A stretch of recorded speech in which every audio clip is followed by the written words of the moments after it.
Good morning. My name is Nicholas Van Dyke, and today I'll present a work analysis of Hemafuse. Hemafuse is an autologous blood transfusion device, mainly for use in developing countries. We are specifically working with hospitals in Ghana. However, the device does have application for any resource-limited area. During open abdomen surgeries, especially pregnancies, blood pools in the patient's stomach. The device then would collect this blood, filter it of any clots, and move it into a blood bag for later transfusion. Right now we are beginning the validation and approval phase for the device. The objectives of this study are to provide work recommendations for user safety, set standards for future work analysis, and to determine the number of operators and positions of various equipment in the operating room.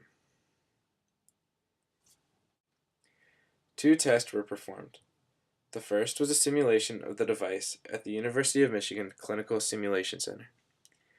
As seen in the picture below, Trauma Man represented the patient. Water with red food coloring represented blood and filled the stomach opening of Trauma Man. The exit tube from the device was inserted into a Ziploc bag, which represented the blood bag.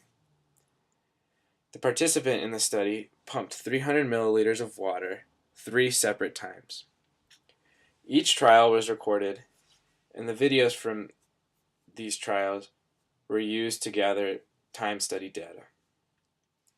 The other test looked at maximum push and pull strength. These values were then used to create computer models to analyze force requirements of the device.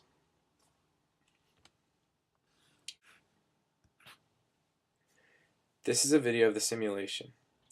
The user pushes and pulls on the device. One thing to note is that the user's body rocks back and forth to help him push and pull.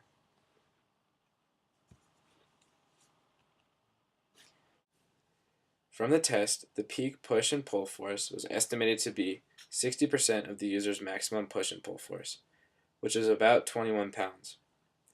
From the computer models, the wrist was the primary area of concern. 2 grip types were considered in the models: an overhand and an underhand grip, which can be seen on the right. The models determined that a greater percentage, about 16%, of the population could use the overhand grip safely. The user may also want to grip the smooth cylinder of the device, but this does not seem as intuitive.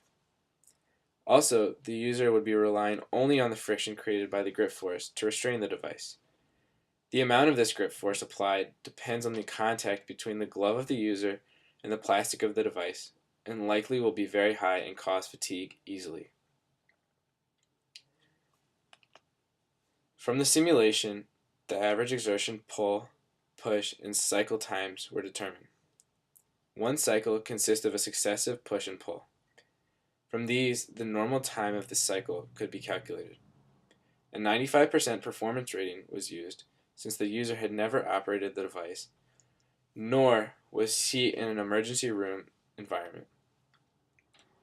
To calculate the standard time of a cycle, we used a 15% allowance.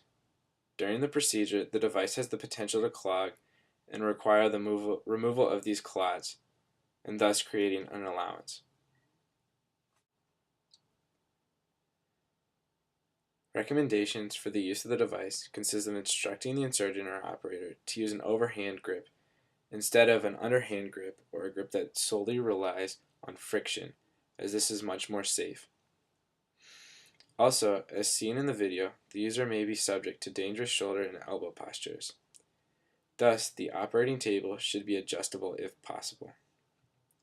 With regard to the operating room layout, there was a question of if 1 or 2 operators was necessary.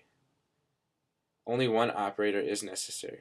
Also, the IV stand needs to be as close as possible to the user.